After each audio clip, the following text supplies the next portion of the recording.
Olá a todos, o meu nome é David Rosado e sejam bem-vindos ao Salad Days Podcast, onde irei conversar com um convidado ou uma convidada sobre punk rock e hardcore. Neste primeiro episódio, o meu convidado é o João Conde, também conhecido por Ratão. Ele tocou nos Timex, nos These Hands Are Fists, entre outras bandas, e presentemente toca nos AIM e nos Veneno. Queria agradecer-vos a todos por terem dado uma oportunidade aqui ao podcast. Quem ainda não fez like no Facebook pode fazê-lo em facebook.com/saladayspodcast. Convidem os vossos amigos, divulguem essas coisas, partilhem. Podem também seguir o podcast no Instagram. Sem mais demoras, vamos então passar à conversa com o Ratão. Espero que curtam. Até já. Então, boa tarde, João. João Ratão, não é? Boa tarde, exato. Como eras conhecido na altura. Pronto. Começa-me por dizer então como é que começaste a ter contacto com o punk rock e com o hardcore, assim, por que altura, em que ano, mais ou menos, o teu primeiro contacto, como é que foi? Ok, basicamente a história começa escola secundária de Sacavém. Eu tinha entrado na escola há pouco tempo, eu já conhecia o Daniel, que acabou por ser o baterista de Força Interior e posteriormente New Ins, que era meu vizinho do meu prédio em Sacavém. Ele morava no segundo andar, eu morava no primeiro, íamos para casa um do outro de pijama. Era assim uma cena assim bem próxima. Quando eu fui para a secundária encontrei-o novamente. Quem andava também na escola era o Peter, que tocou em New Ins e depois posteriormente fez banda comigo com Timex. Andava também lá na altura o King, que tocou em Renewal, em Liberation e nessas bandas todas. Atualmente o King de Paus, atenção. Pois. Isso que fique bem claro. E pronto, nós começámos todos o pessoal vinha todo de backgrounds diferentes, de metal, pessoal que já ouvia punk. E eu a partir daí comecei a dar com esse pessoal. O metal não era uma cena muito estranha para mim, porque tinha pessoal amigo de infância que ouvia metal, e então comecei-me a juntar a esse pessoal e comecei a ir a concertos com ele, isto para aí em 96. Começamos a ir a concertos, na altura maioritariamente não via muita coisa, maioritariamente era uma cena punk, não via uma cena hardcore, digamos assim. E esses concertos eram aonde? Por exemplo, já havia alguns concertos. Eu ainda não cheguei a apanhar esses concertos do Johnny Guitar, mas começo a apanhar. Eu lembro-me de um que foi na Voz do Operário, que foi no Regresso de Cristo Total, com o Chico Punk na voz. Depois vou a um concerto na Escola Secundária António Arroio, com X-Ato, eu acho que era com Porcos Sujos e com mais uma catrafada de bandas. Ainda funcionava muito bem a cena de concertos ainda na escola secundária, e era uma cena assim nesse género. Não tinhas tanto dinâmica de ter já uma sala, um grupo, ter que ser num bar ou ter um grupo de amigos que já dinamizava e organizava concertos. Isso não existia, basicamente. Era alguém que agarrava, decidia uma data e convidava um grupo de bandas de amigos e siga para bingo. Então, mas nessa altura que tu foste para a escola secundária, que tipo de som é que tu já ouvias antes de conhecer esse pessoal? Já tinhas algum contacto com cenas de punk rock, cenas de hardcore, ou era só mais o metal? E que tipo de metal é que era? Era os Metallica, Megadeth, ou era cenas assim mais obscuras? Não, nem por isso. Era uma cena assim muito genérica. Eu era assim meio... Sempre ouvi bué da música, mas não tanto... Não tinha assim um som ainda muito definido. Eu nessa altura tinha 15, 16 anos, por aí. Ouvia bué das cenas. Era tudo que ouvia, tudo que passava lá por casa era o que eu ouvia. Até ir para a escola e começar a dar-me com esse pessoal. Já conhecia maioritariamente o metal que eu ouvia. Era as cenas de Iron Maiden, Metallica, Manowar. Era mais essa cena, bandas maiores, digamos assim, Slayer, porque a maior parte desse pessoal era do pessoal que vinha de uma onda meio thrash metal, e era esse tipo de som que ouviam, Suicidal Tendencies, mas não tinha assim uma cultura punk ainda já conhecia Mata-Ratos, na altura Mata-Ratos era bastante popular nessa altura. Toda a gente conhecia a Sogra é um boi Yeah. e essas coisas. E a minha sogra foi assim uma explosão, tipo na cena teenager da altura. Yeah, yeah. Então e nessa altura, lembras-te qual foi o primeiro concerto mesmo que foste de hardcore ou de punk? Foi esse tal de Cristo Total? Ou... Eu não sei se esse Cristo Total foi o primeiro, sinceramente, eu não me recordo bem qual é que foi mesmo o primeiro. E Não nessa tenho altura mesmo essa... já tinhas ido a concertos grandes ou concertos no geral? Ou foi assim o primeiro contacto que tiveste? Não, eu penso que não. Penso que na altura não tinha ainda. Eu tinha ido a uns concertos, mas tinha ido tipo a uma coisa, tipo um concerto qualquer de estádio, que Uhum. tinham arranjado bilhetes quando era puto, mas foi com os familiares. Não foi, ainda não era uma cena tipo de ir com os teus amigos. Ahm, pá, conforme as coisas surgiam, não, isso na altura ainda não fazia nada disso. Era bué da puto, não. Então, e pronto, começaste a dar aí com o pessoal de Sacavém, com essa crew, Uhum. e a tua primeira banda foram os Mind Change, não é?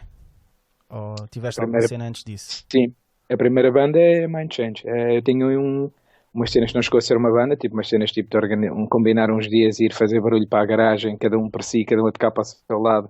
Era uma coisa desse género. Alugávamos uma hora num estúdio qualquer e íamos fazer barulho. Quando nessa altura já o Daniel, pronto, já era um gajo que já tocava guitarra, e já tinha alguma experiência, ia puxando por nós, outro pessoal que éramos assim mais putos, até à altura em que começamos a decidir fazer uma banda. Pronto, aí já conhecia mais pessoal de Sacavém, já conhecia o Sota, o Breck, esse pessoal todo. Uhum. E surge a ideia de começarmos a fazer uma banda, pôr em prática algumas ideias que tínhamos, e tentar fazer alguma coisa. E é nessa altura que aparece Mind Change. E quem é que era o pessoal de Mind Change nessa formação? Vocês só gravaram uma demo, não foi? Sim, nós só gravámos uma demo. Mind Change era eu na voz, o Daniel na guitarra, era o Gordo com a Liberation na guitarra também, era o Sota no baixo e era o Nelson na bateria. O Nelson depois também tocou bateria em Barba de Sapo. Também era foi meu colega de carteira na escola primária, era tudo ali pessoal de Sacavém que se conhecia. Era Yeah, tudo ali da mesma zona. Então, exatamente. e com Mind Change vocês chegaram a tocar muitos concertos? Ou chegaram a tocar fora da área de Lisboa? Sim, na altura nós, a banda tipo, até começou a fazer umas coisas, começou a dar nas vistas, fomos convidados, tocámos umas vezes no Ritz, tocámos ainda duas vezes na Guarda. Eu não me recordo se tocámos em Torres Vedras na altura ou não, ou se chegámos a sair para outro sítio, já não me recordo bem. Isto foi em 98, 97, 98, mais ou menos. Ok, então e depois porquê que a banda acabou? Na Chatearam-se altura, ou... não, a questão foi, nós estávamos a curtir bem o som, fundamentalmente o que o pessoal queria fazer era um som old school. Entretanto eu torno-me straight. Havia algumas coisas, eu queria falar sobre mais coisas em algumas músicas e sentia-me, pronto, que não estava tão à vontade ou que nem todos os elementos estavam no mesmo feeling. E houve uma necessidade de, eu nesse aspecto então preferia fazer outra banda de raiz e fazer outras coisas. É nessa altura que eu começo a falar com o Sota, começamos a falar da ideia de se calhar fazer outra banda e a partir daí até Timex é um passo muito curto, porque isto nós saímos, eu e o Sota saímos de Mind Change para fazer Timex, isto para aí no final de 98, 99, quando as coisas começam a avançar. Então, mas Mind Change depois não chegaram a continuar sem vocês dois, não é? Eles depois não continuaram, nós decidimos a sair e a cena foi assim bem na boa porque eles perceberam tipo, nós queríamos fazer outras coisas. A cena, eu também não queria ter muitas bandas ao mesmo tempo, queria dedicar-me a tempo inteiro a uma banda só, e acabei por optar por fazer Timex e queria experimentar fazer isso nesses moldes, uma banda que fosse pelo menos vegetariana, que fosse straight edge, e que pudéssemos falar de um montão de coisas que faziam sentido nessa altura para nós falarmos. Então, e como é que surgiu então os Timex, os primeiros ensaios? Como é que se juntaram os quatro?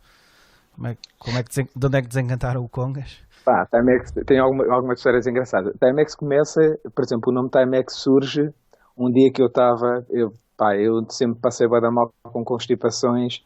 Os invernos era certinho, apanhava sempre uma gripalhada daquelas de ficar 3 ou 4 dias de cama. E então foi num inverno desses, pá, em 98 ou 99, estava com uma grande gripalhada, e o Peter e o Sota foram lá ter a minha casa para dar uma beca comigo. Resultado, a gente começa a falar, começamos a ficar todos entusiasmados com a ideia da banda, e o Sota surge com a ideia de, passa, para mim, se fizéssemos uma banda straight edge, tinha que se chamar Timex.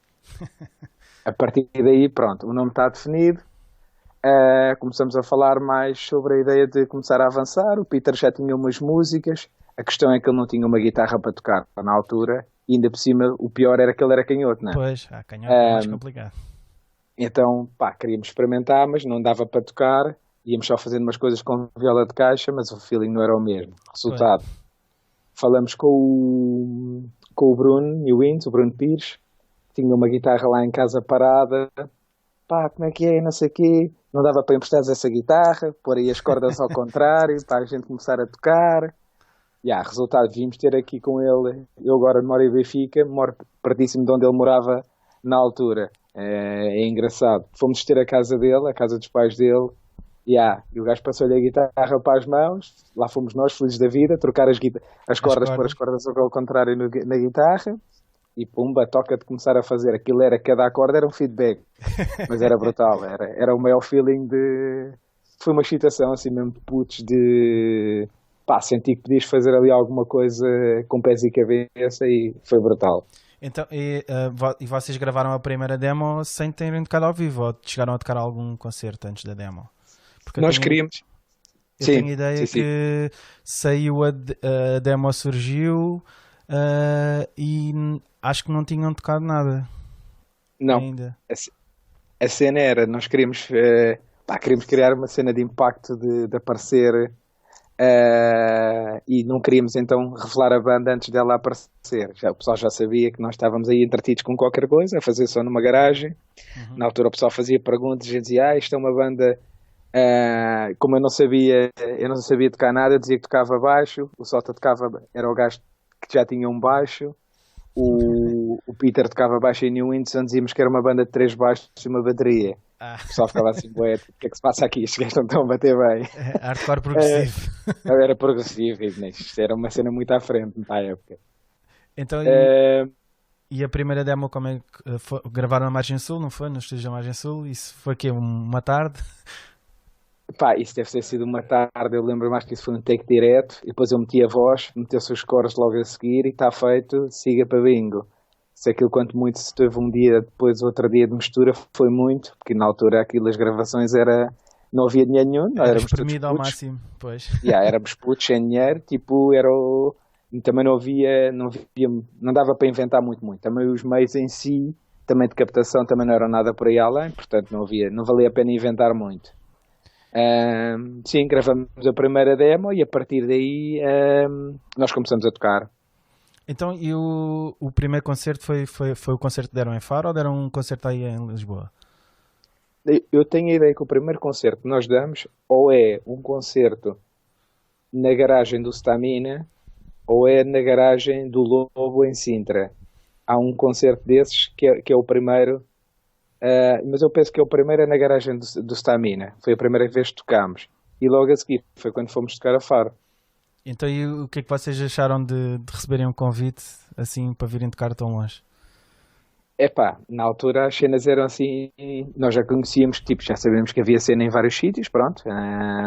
Assim como nós já tínhamos ido tocar à Guarda com o Mind Change, também sabíamos que havia cena também no Algarve.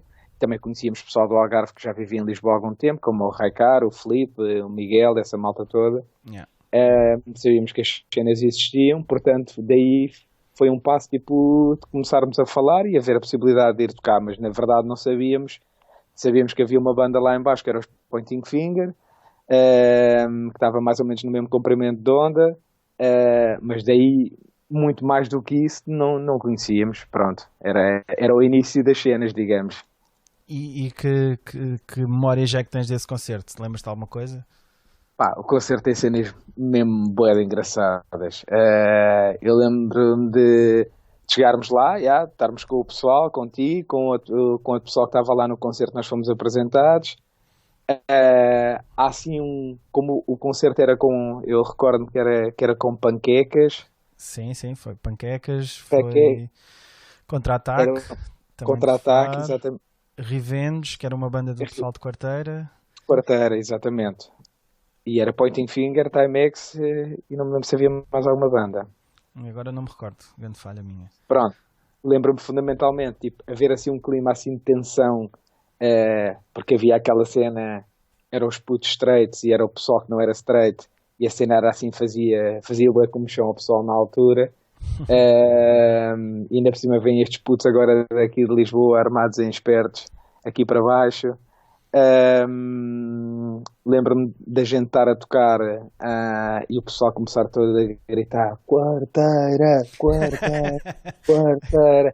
E gente, uou, o que é que se passa aqui? Tipo, não estou a perceber bem, mas está-se bem. Era a Quarteira Metal Crew. Quarteira Metal Crew, pronto. Pois. E ficámos logo apresentados. Foi assim. Pois, mas o concerto acho que correu bem. Teve bem Epá. pessoal diferente e ainda hoje em dia acho que o pessoal comenta um bocado esse concerto. Eu acho que foi fixe, foi mesmo a cena de pá, tu começares a sair um bocado de Lisboa, estás em contacto com outro pessoal, ajudares a que a cena crescesse, tanto lá como cá, e trazer, tipo, havia a possibilidade de ir tocar ao Algarve, o pessoal do Algarve veio tocar a Lisboa. Eu acho que nessa altura havia uma cena assim, bué de comunhão, de tu quando encontravas alguém era bué, como também dificuldade também, vamos lá situar as coisas, para quem nos está a ouvir e não está a perceber bem a parte, estamos a falar de 98, 99, a internet ainda é uma cena assim um bocado neta 56 capas, com ligações muito lentas e uma coisa assim completamente rudimentar. Yeah. Portanto, a comunicação é uma coisa, ou tu pegas no telefone e falas com alguém, ou então ainda a pessoa está no espírito de corresponder-se por carta e devolve-me o teu selo para eu reutilizar e não sei o que mais. Com a cola por cima. Exatamente, aquela cola UHU que não falhava. E pronto, a cena é um bocado dar os primeiros passos do pessoal se conhecer, e esse concerto foi bem da fixe. As cenas correram bem, tipo, recordo perfeitamente do Pointing Finger tocar, recordo-me do nosso concerto, tenho assim algumas memórias, tipo, enquanto estou a tocar, e de haver assim uma cena assim meio... Pá, o pessoal, tipo, estranhava, bué... Também foi um bocado o início de haver uma cena, o início de uma cena straight edge, que não existia na altura. As cenas estavam todas bem misturadas, e na altura começam a aparecer mais bandas straights nesse momento. Nesse período. Então, olha, agora que estivemos aqui a falar de concertos e de demos e isso, se calhar é a altura de passarmos aqui a tua primeira escolha, que foi o Wolfpack da YS. Bora. Lembras-te da primeira vez que ouviste esta malha?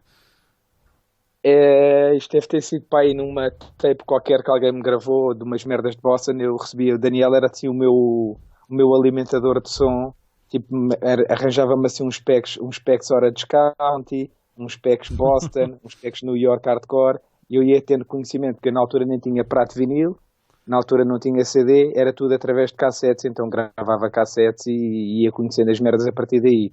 Então bora aí Boston com o Wolfpack.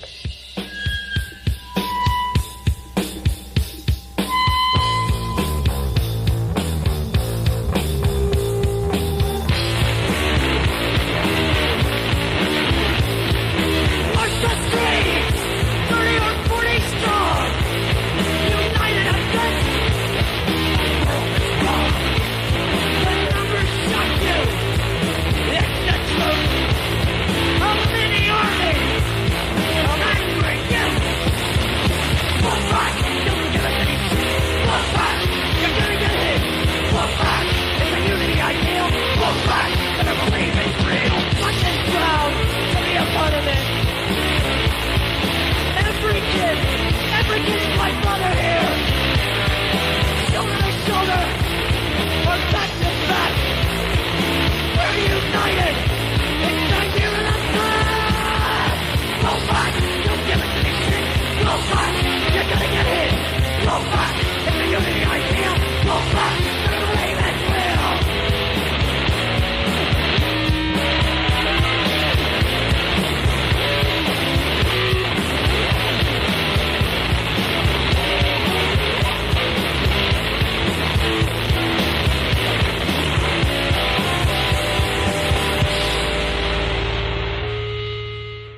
Pronto, então ficamos aqui com um ganda da YS.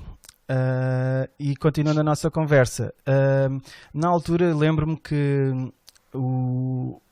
ouvia-se, eu ainda cheguei a ir a 1 ou 2 concertos no Ritz, que pronto, eram aquelas matinés clássicas que tinhas 500 pessoas,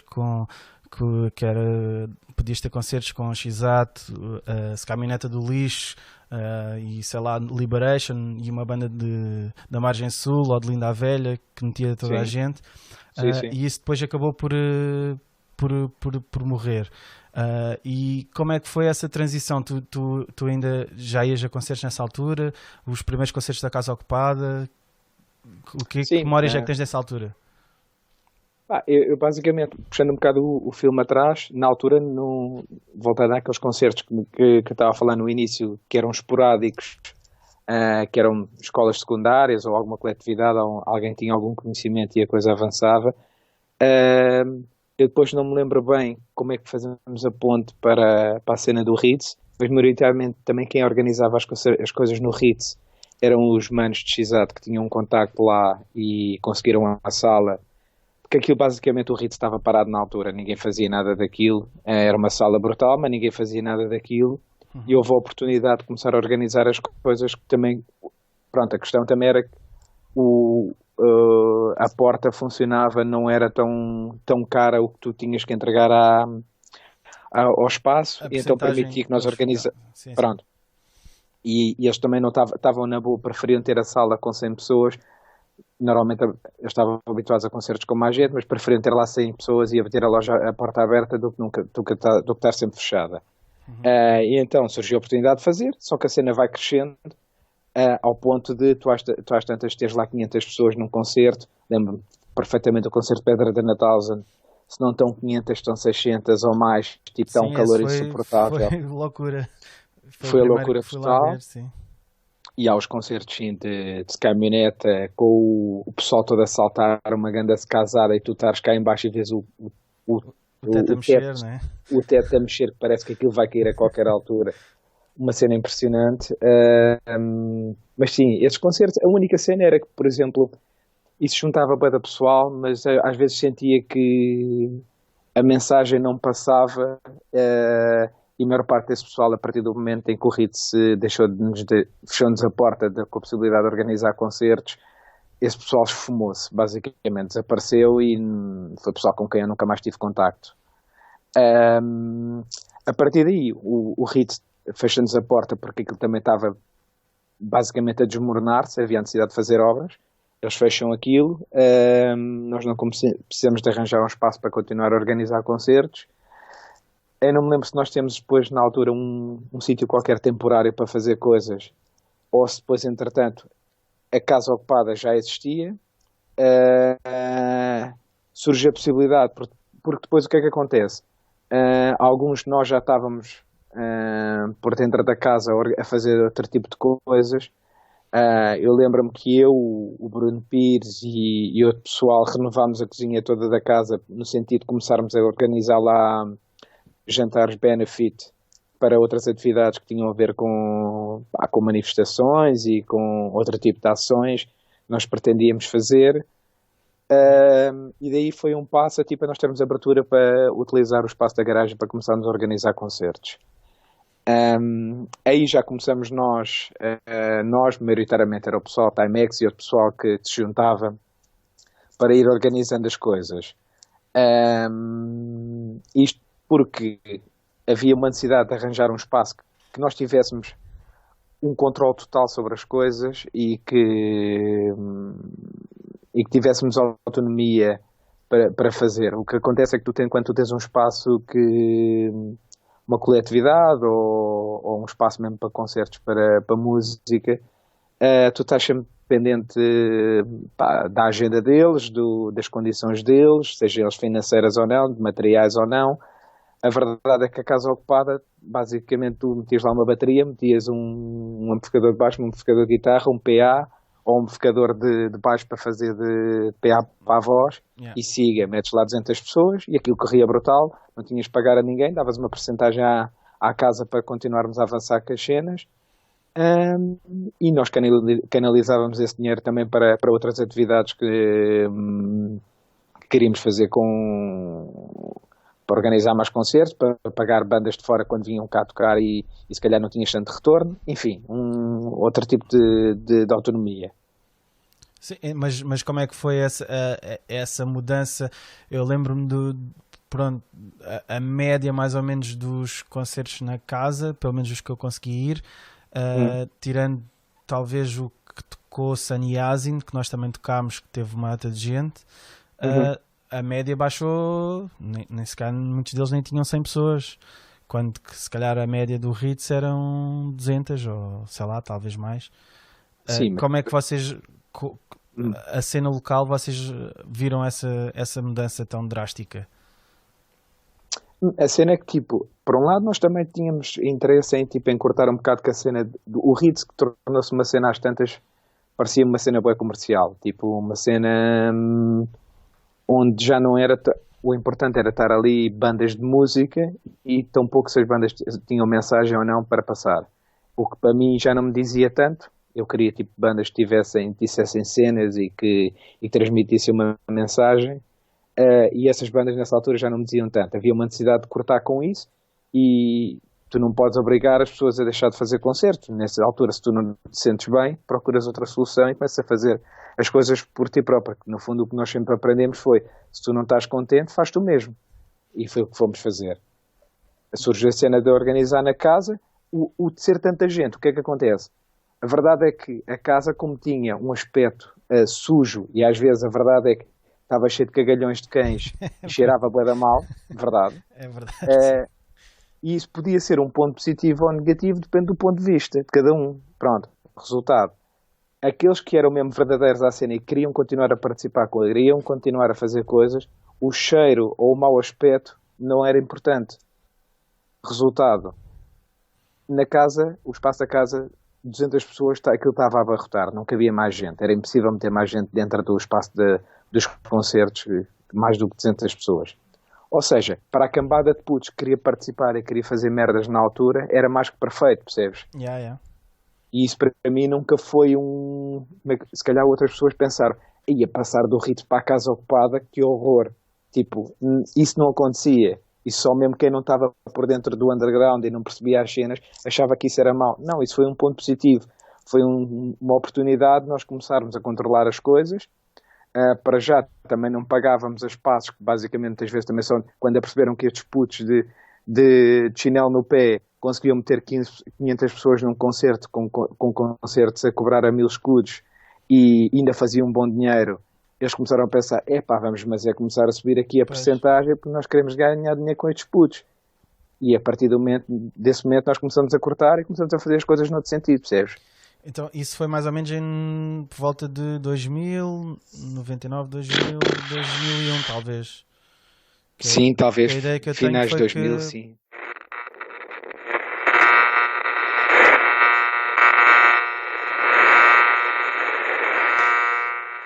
Pronto, então, como repararam aqui, perdemos o sinal da net, coisa que nunca acontece nos outros dias, mas claro que hoje que era necessário aqui para o podcast, a net foi abaixo.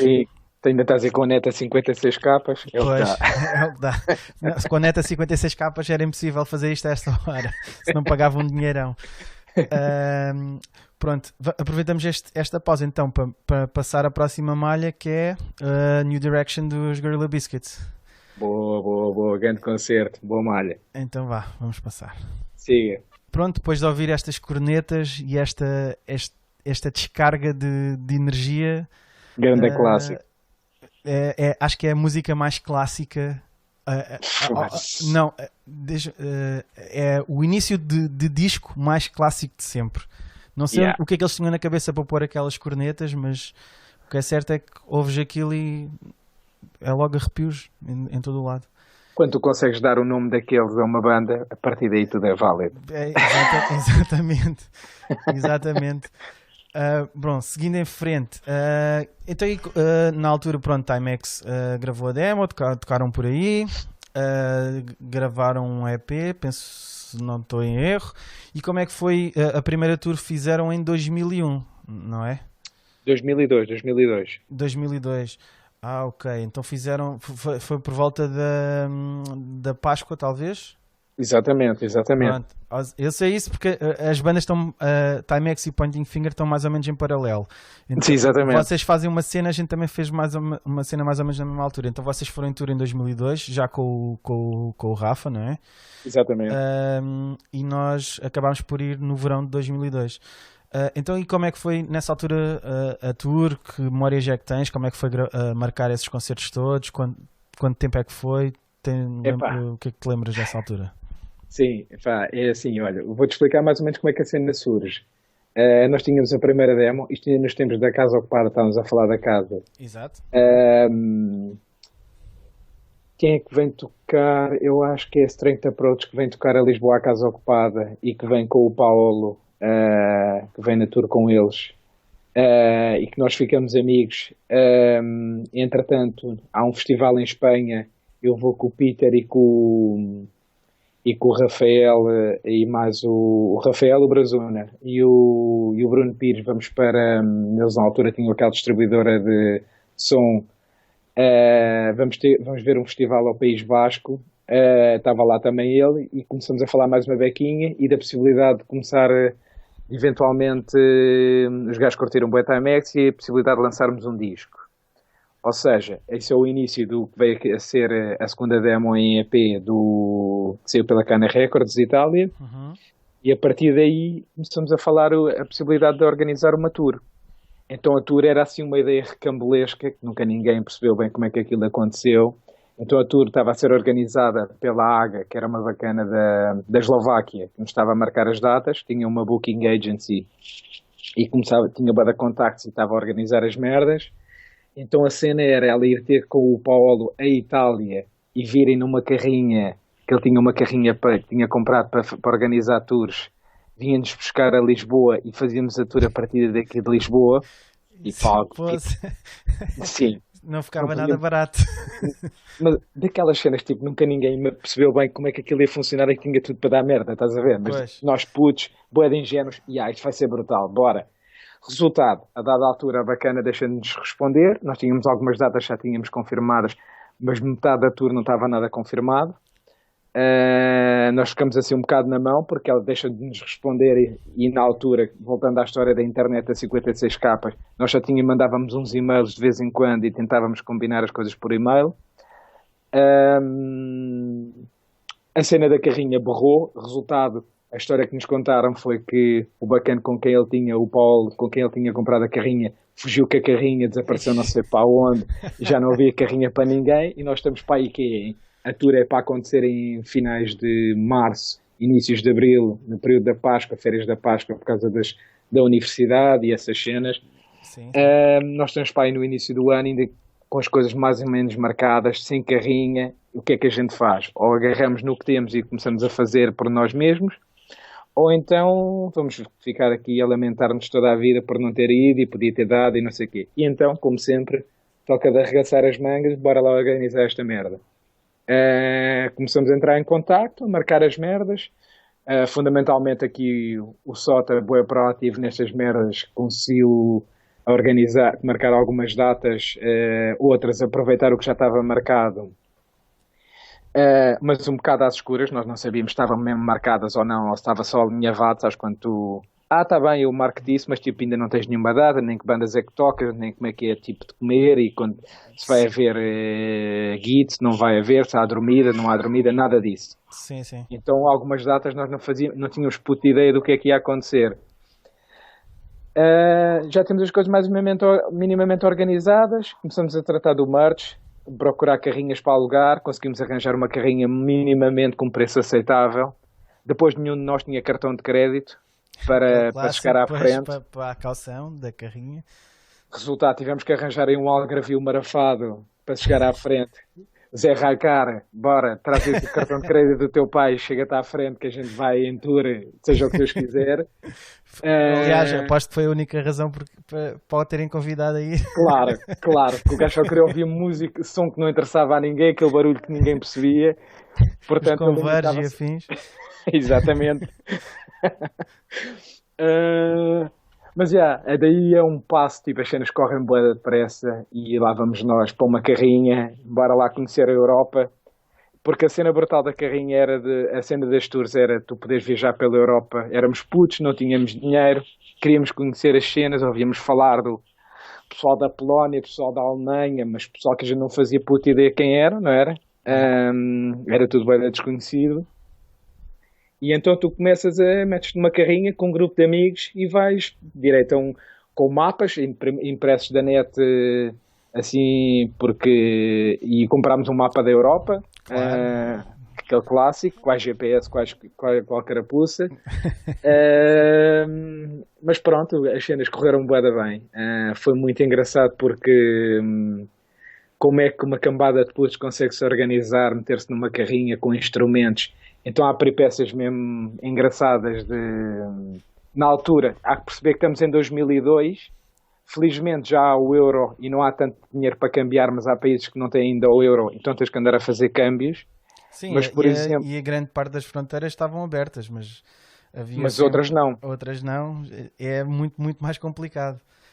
Mas conta lá aí episódios engraçados. Cenas com bófia. Por exemplo, vamos na estrada na Bélgica, assim do nada aparece uma carrinha, uma Volkswagen Transporter da bófia, toca de encostar. Então, o que é que vocês andam aqui a fazer? Matrícula portuguesa e não sei o quê. Somos uma banda de rock e não sei o quê, não sei o que mais. Pronto, isso foi na boa. Estávamos ainda num país civilizado. Bélgica, siga para bingo. Bora.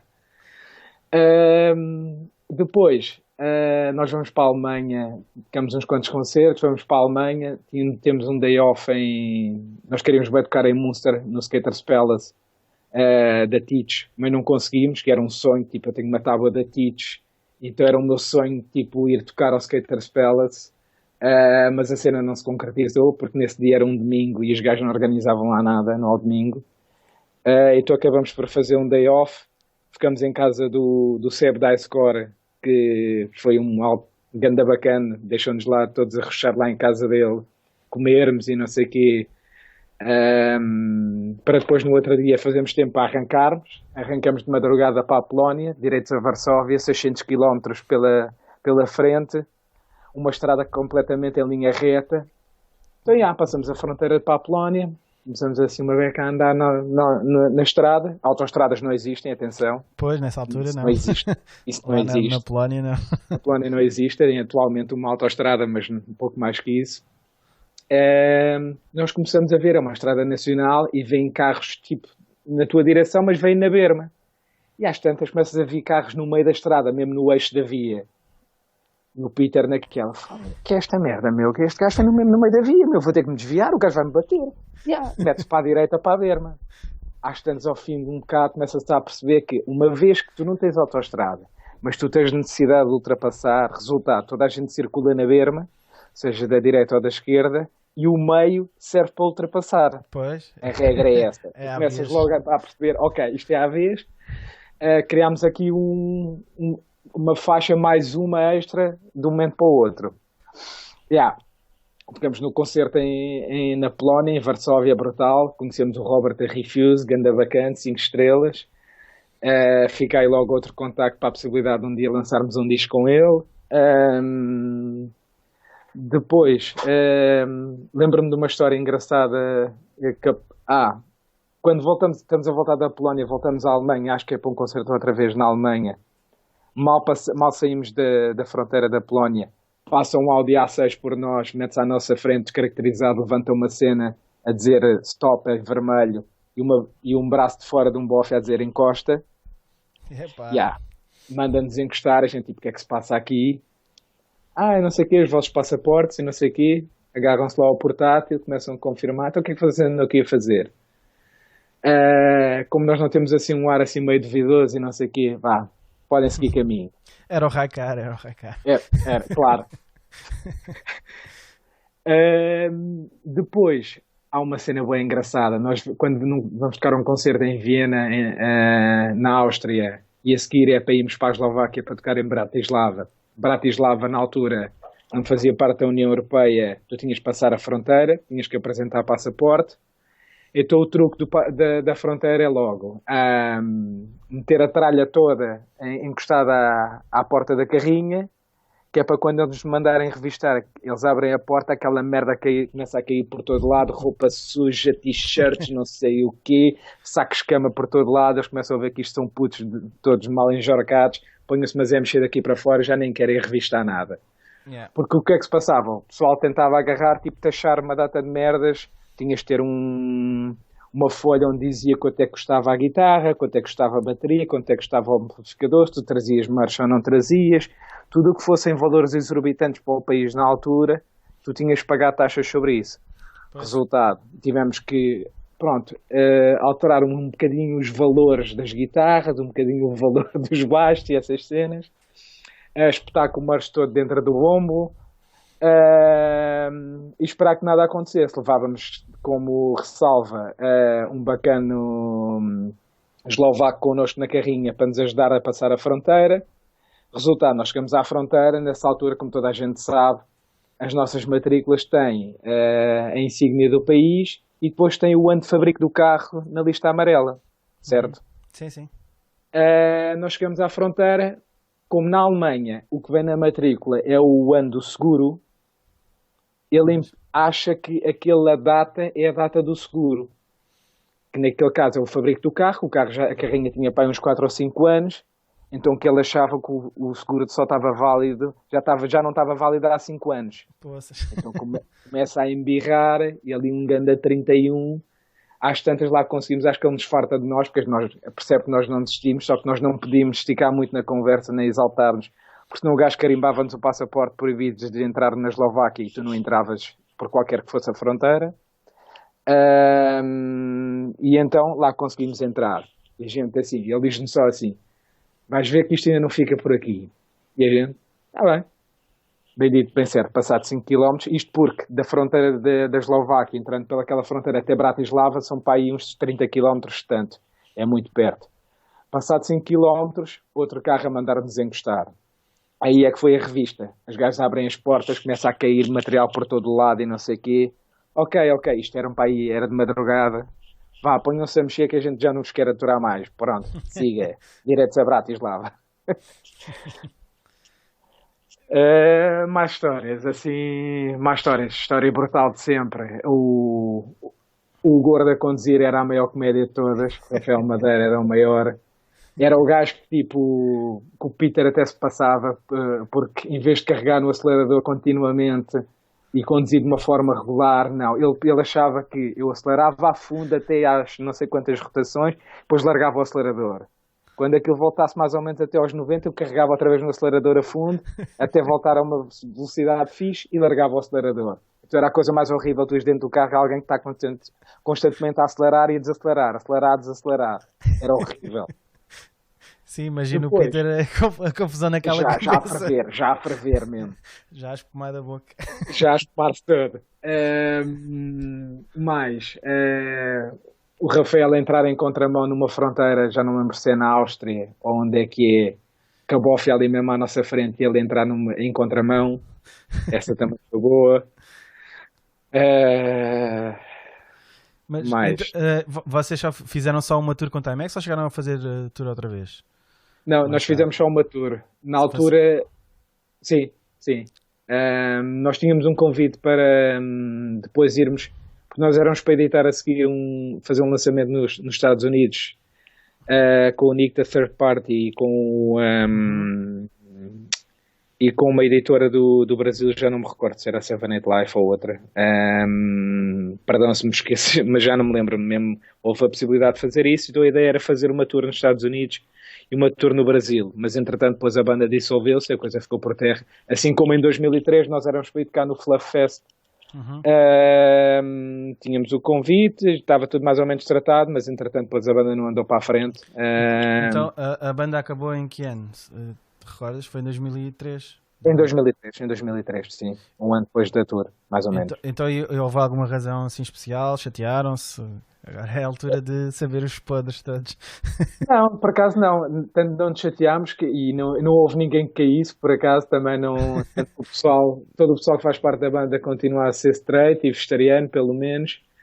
A cena foi, havia algum pessoal que perdeu um bocado o feeling de continuar a fazer as cenas, de continuar na banda e percebemos que ou continuamos a fazer isto tudo juntos e faz todo o sentido como sempre fizemos, ou então vai cada um à sua vida e cada um faz o que quer fazer a seguir.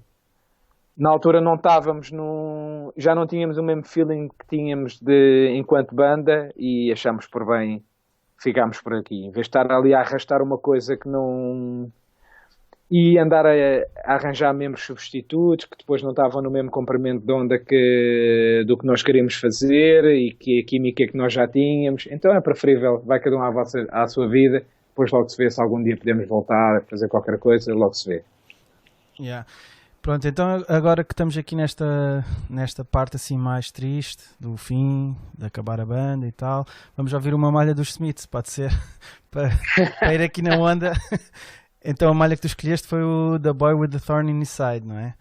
E porquê que esta malha dos Smiths? Porque as minhas influências não são só hardcore. Para já é assim, Smiths é daquelas bandas, o Morrissey é dos melhores letristas de todos os tempos. Ou tu entendes o sarcasmo dele ou não entendes, mas isso já é um problema teu. E Smiths é incontornável, foi incontornável na minha casa, enquanto cresci, enquanto puto, já havia discos de Smiths cá em casa, muito antes de alguma vez eu sonhar em ter bandas ou o que quer que seja, por isso é uma banda que me transmite muito e do qual eu sou super fanzoca, portanto. Sim, Smith sempre. Então vamos ouvir. Bora. E pronto, continuando então, depois de Timex acabar em 2003, o que é que fizeste outra banda a seguir? O que é que se seguiu a essa parte? Depois de Timex, a cena em geral, há mais algumas bandas fixe, mas a cena começa a entrar num registro qualquer com que eu não me identificava todo. A cena começou a se tornar um bocado mais comercial e mais pró do que qualquer, menos decoração e eu perdi um bocado o feeling para estar a ir a todos os concertos como fazia antigamente e ainda tentei fazer uma ou outra banda, mas as coisas também não correram muito bem. E eu acabei por, sei lá, foi quase uma coisa tipo namorados. Decidi dar um tempo, ir fazer outras coisas.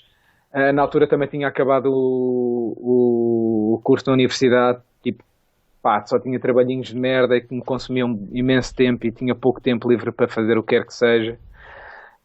Acabei por me dedicar a outras coisas, até mais ou menos me voltarem-me a chatear já não me recordo em que ano é que foi.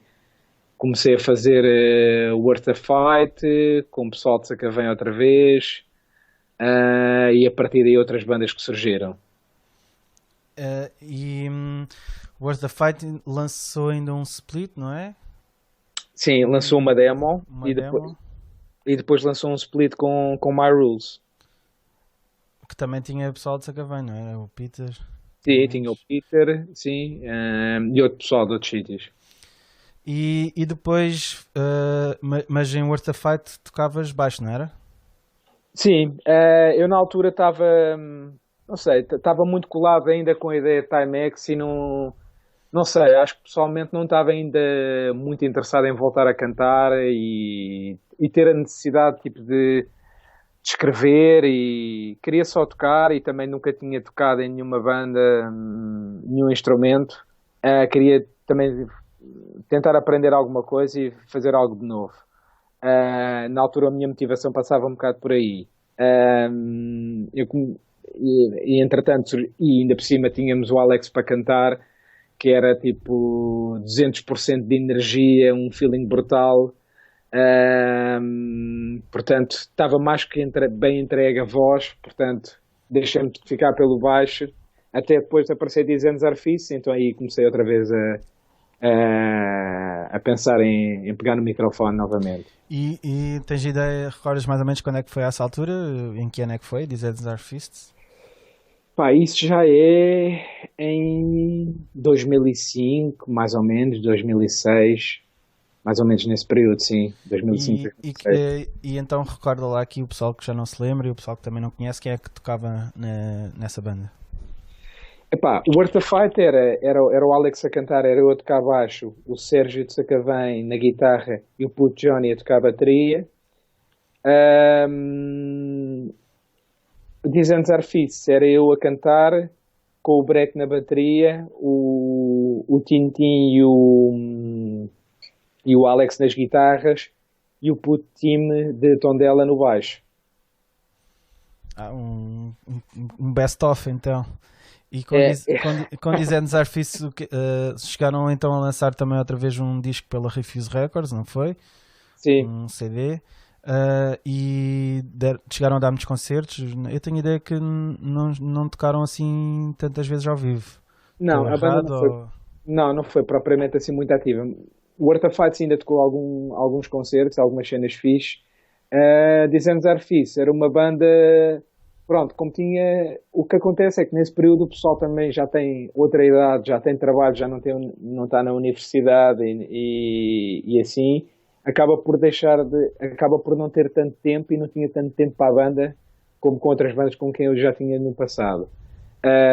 Resultado, nós acabamos por tocar muito menos. Lançamos uma promo que depois resulta no lançamento da Refuse.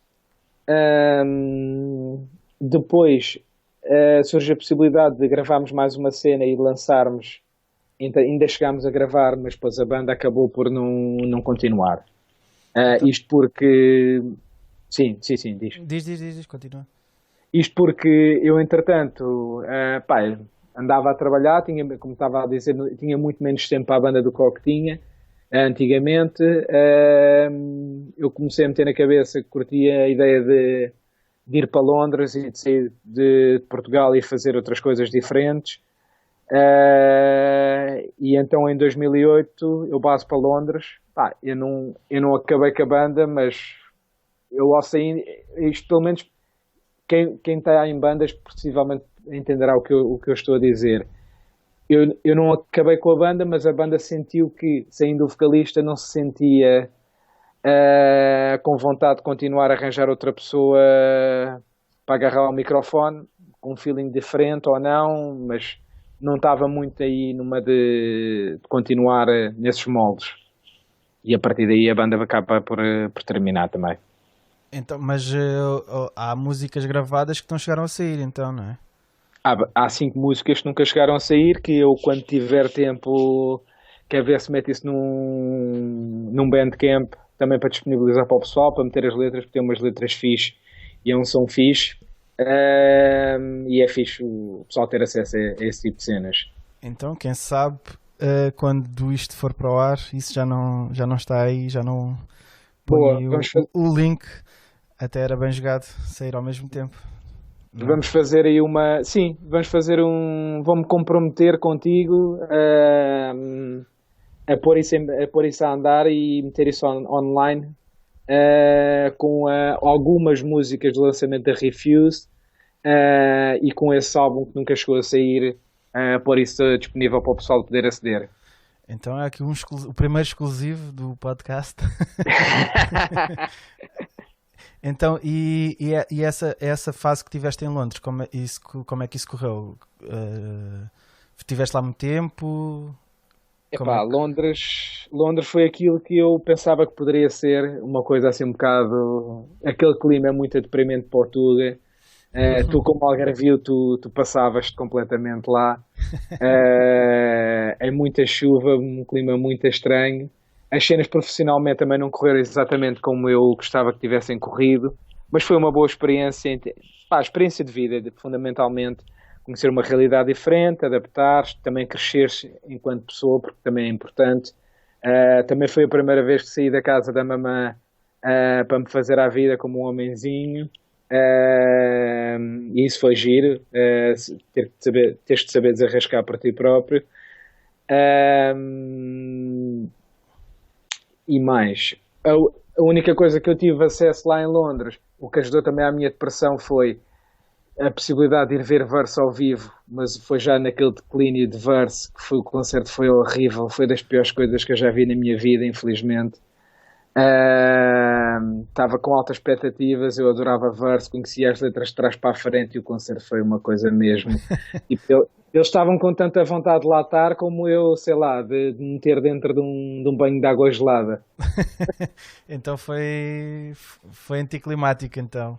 Foi, completamente, completamente. Guardaram-se os discos são fantásticos, mas eu essa parte, essa memória do concerto, eu apaguei completamente. Então, sendo assim, vamos pegar nesta parte e podemos passar aqui mais uma malha Boa. de uma banda contemporânea dos Verse, que são os Have Art, e a malha que tu escolheste foi o The Same Sun, do segundo álbum. Yeah. Porquê esta música? Epá, esse período, eu como fui assim muito, sempre, provavelmente o pessoal sabe, e sempre fui muito, a minha cena era a cena do old school, e era muito aversa, tipo a cenas, estas modernices com guitarras muito choradas e não sei o quê, uma cena já mais trabalhada, com a tipo de produção dos discos e não sei o quê. E então durante muito tempo andei a negar os Verse, os Evart, os Another Breath e essas bandas todas. Faço lá saber porquê. O Peter é que me andava sempre a chatear. E estas bandas tu vais curtir bué e não sei o que, não sei o que mais. Não vou nada, não vou nada. Mesmo tipo velho. Não vou e não sei o quê. Mais cedo ou mais tarde, tipo, uau, isto é bué da bom. Ainda vi Another Breath ao vivo no Algarve. Pá, e foi brutal. Só tive pena que não vi com o vocalista, com o gajo que cantava na altura. Foi quem tocava na altura, já era o gajo que tocava guitarra que estava a cantar. Evart nunca vi ao vivo. Tipo, vou-me arrepender para o resto da vida não ter ido ao Fluff em 2009 e ter ido ver ou 2008, já não me recordo. Evart lá ao vivo, que foi brutalíssimo. E pronto, isto para explicar o quê? Sim, estas Porque é que bandas escolheste a malha, sim. sim, surgem mais tarde, e foi um período bem fixe em termos de bandas, com outro tipo de letras, mas com letras, por exemplo, Evar tem umas letras mesmo, tu quase que lês as letras e consegues conhecer o Pat Flynn ao ler as letras, vai tão dentro, e para mim isso é que é o hardcore, é que é a essência do hardcore, enquanto tu consegues escrever palavras que toda a gente consegue entender, mas que não são uma fachada. Aquilo é real. O que tu está ali escrito é aquela pessoa que, sei lá, sentado na sala lá em casa dele, ele decide escrever e contar-te uma história que lhe é pessoal, mas que tu vais entender e que tu vais conseguir relacionar. Pá, isso não tem preço, sinceramente. É o Ok. hardcore. Então vamos então ouvir aqui a malha do Javar Ora, e já voltamos. Pronto, então depois aqui de ouvirmos esta malha do Javart, vamos continuar então aqui com a falar das bandas. E depois então dos Designs Are Fists, a banda que se seguiu para ti foram os AIM ou os Veneno? Ou outra que me falhou?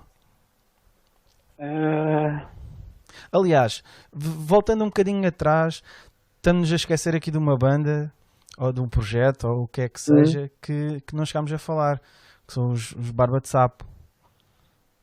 eu na altura quando estávamos a falar do Mind Change e Timex. Mind Change, sim, porque desse período eu era para falar sobre isso, mas entretanto depois passou-me. Pois Sim, eu também não apontei logo aqui e escapou. Sim, Barba de Sapo foi assim uma pedrada no charco na altura, do que era. É assim, Barba de Sapo era um bocado. Vem beber um bocado, não sei se as pessoas vão entender a conotação. Pegando nos Veneno e pegando nos Barba de Sapo, há muita coisa que se calhar as pessoas não percebem, mas há muita coisa que se toca. Fundamentalmente na parte em que tu dizes muita coisa de uma forma com algum humor, mas que são temas sérios, mas não deixam de ser importantes serem falados. e toda a palhaçada que depois tu tens no palco, em que tu personificas diversas situações. As bandas aí também são muito semelhantes. O World of Fight também tinha um bocadinho disso. É um bocado aquela chungaria sacavenense que tu nunca vais conseguir tirar de um gajo. Isto não dá para sair. Muitos fregues isto não sai. Subúrbio, pronto, não há hipótese. Sim, Barba de Sapo foi um período muito fixe. A única cena é que a dada altura, quando surge Timex, deixa de fazer sentido eu estar a cantar músicas álcool até morrer e ao mesmo tempo straight edge in your face. Tipo, torna-se um bocado estranho. Eu não sou assim, às vezes, tipo, há dias que acordo muito bem disposto, depois fico mal disposto, mas também não sou assim tão bipolar quanto isso. Pronto. Então, e os Veneno, como é que surgem, então? É assim, a AIM surge primeiro, porque... Ok, então vamos por aí. Sim, porque a AIM eu volto de Londres, íamos a concertos e achávamos que o panorama do hardcore está completamente diferente e é discutível melhor ou pior, isso cada um terá o seu ponto de vista. Em que ano, só para nos situarmos? Isto será, se calhar, 2010, 2011, para aí, não sei. Ok. Sim, para aí, talvez. Sinceramente não consigo agora situar bem o início da banda. Sim, mais ou menos esse período. Nós íamos a concertos, lembro-me de falar com o Miguel Sarzedas e com o Fausto, e sentirmos que havia bandas boas, mas não havia bandas tipo a falar sobre assuntos que eram importantes serem falados, percebes? Tais como? Ter um ponto de vista mais político sobre as coisas. Estamos a falar de um período em que 2009 é a crise em Portugal, 2009, 2010, há uma data de merdas a acontecer, e eu vou aos concertos e a única coisa que eu ouço falar é sobre amigos, ou então ser mais mau do que tu, ou qualquer coisa desse género, e quando tu ligas a televisão e tu só vês cenas de pessoal a passar bué da mal, bué da pessoal a ser despedido, eu próprio na altura não tinha trabalho, e eu fico a pensar assim, foda-se, mas não há mais nada mais importante para falar do que isso. Sou sincero, tipo, eu não consigo, por exemplo, eu mesmo sendo straight e vegan, obviamente não vou fazer um álbum inteiro a falar sobre straight edge e veganismo. Há tanta outra coisa importante para falar.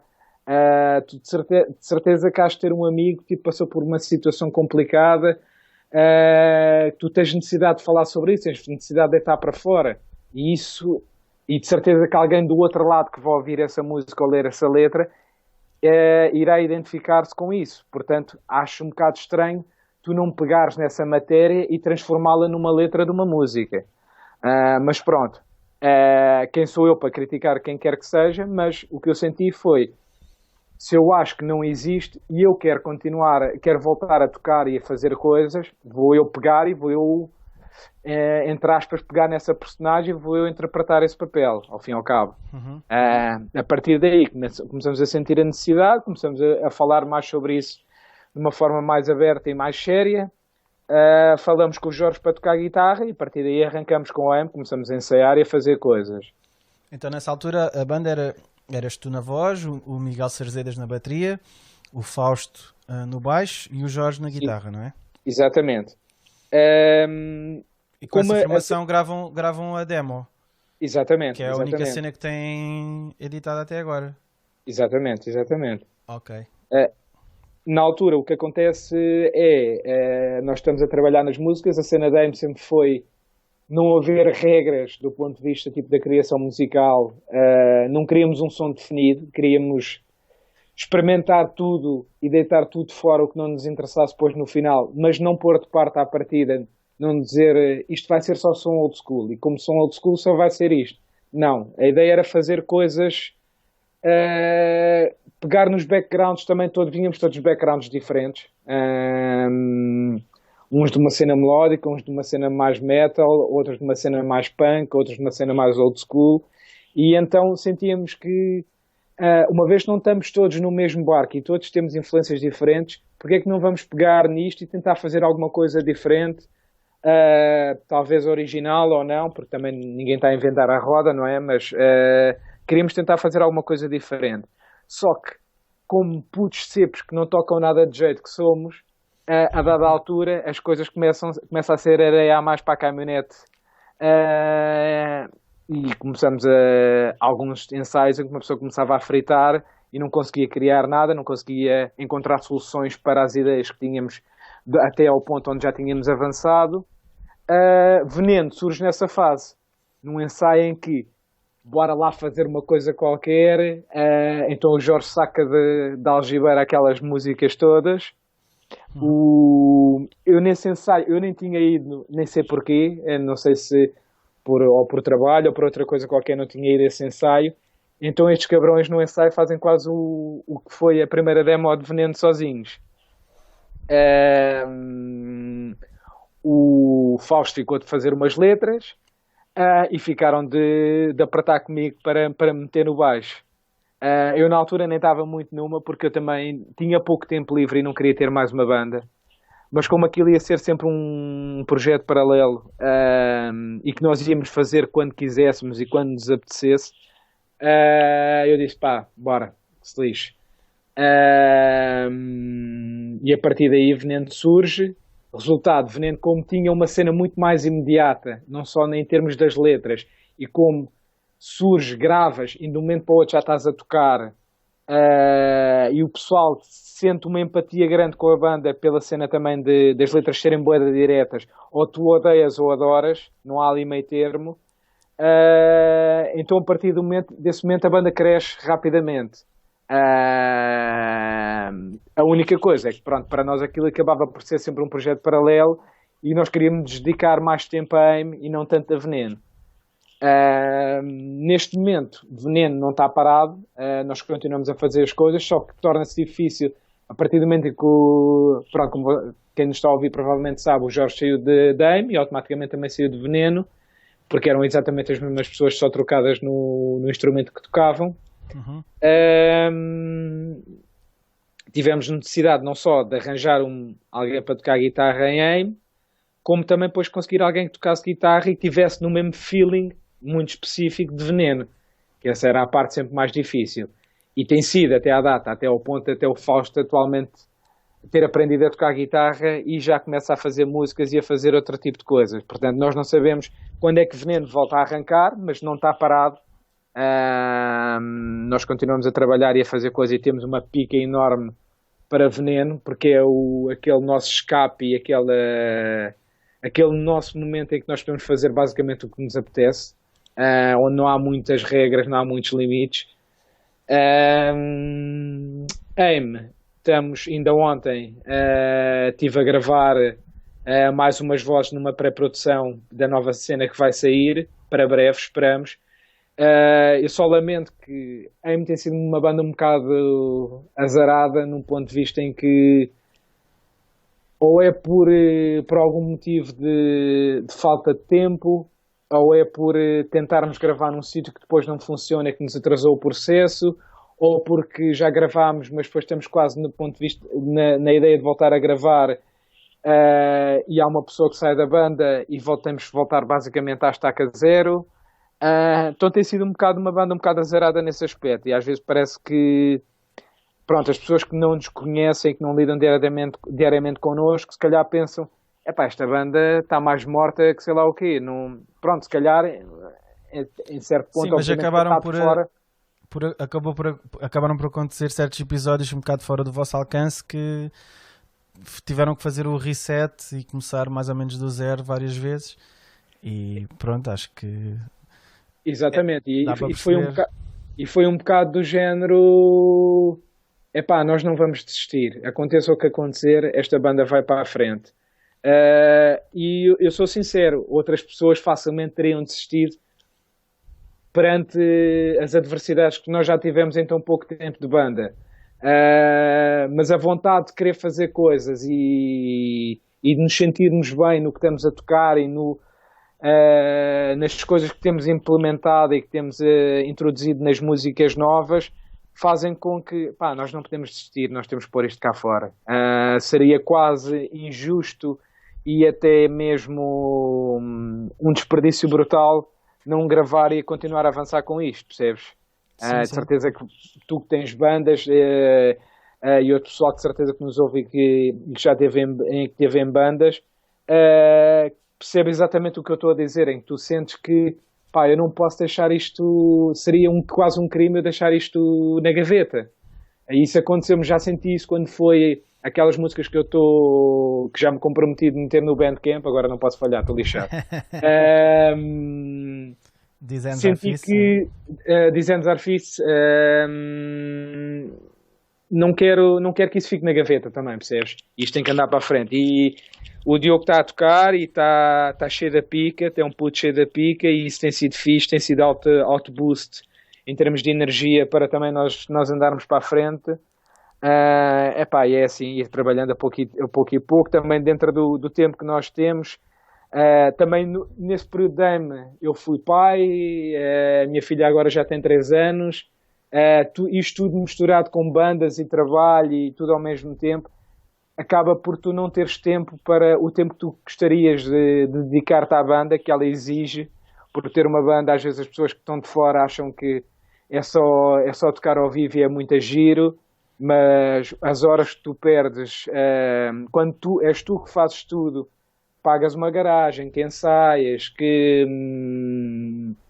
marcas concertos, que tocas em concertos e que não recebes nada, que tens de meter dinheiro do teu bolso, que seria para pagar a renda da casa. Há outra parte que as pessoas às vezes não percebem que está por trás das bandas, e era importante que as pessoas percebessem isso e valorizassem quem toca nas bandas e quem despende o seu tempo, muitas vezes é valioso, e devia ser aproveitado. Pois, então para assim, digamos, os planos para 2017 para o Zaim vão ser gravar um EP, um álbum? Sim, ou sim, um EP? terminar o que nós estamos a gravar vai ser um EP de 6 músicas. Não sabemos se vai haver a possibilidade de lançar por uma editora ou se vai ser uma edição de autor, depende do que é que o futuro nos guardar. Mas o mais importante é nós terminarmos a gravação e pormos as coisas cá fora. Isso é o que nós sentimos. Tocar o máximo que conseguirmos.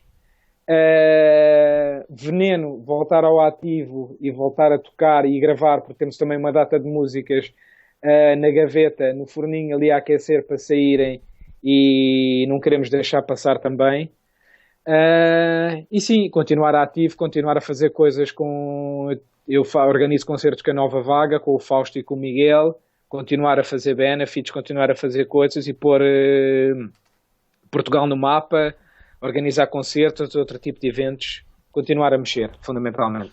Ok, então, pronto, para finalizar, temos aqui ainda mais uma malha que tu escolheste, que foi o Sober Youth Go dos Timex, não é? Sim, sim.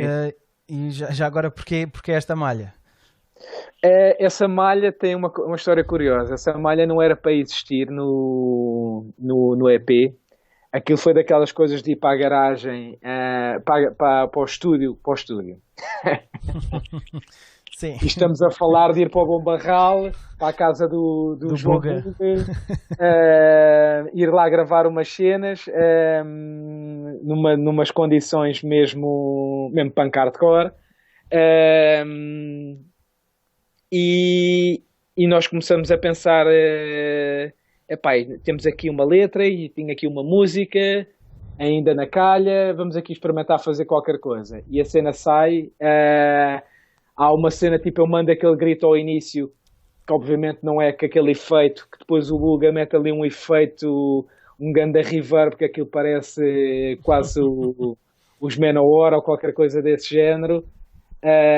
E a coisa funciona muito bem, acaba por ser daquelas músicas que saem um bocado fora do que é o álbum todo, mas tem muita piada e é uma música que eu gosto muito. Pronto, então vamos terminar aqui o podcast com esta malha de Timex. Obrigado, Ratão, pelo tempo e pela Eu é que conversa. agradeço. Eu é que agradeço, David. Obrigado por dares a oportunidade de mostrar às pessoas também um bocado o outro lado de quem é que eu sou e contar algumas histórias engraçadas e que as pessoas também conheçam. Foi fixe. Obrigado.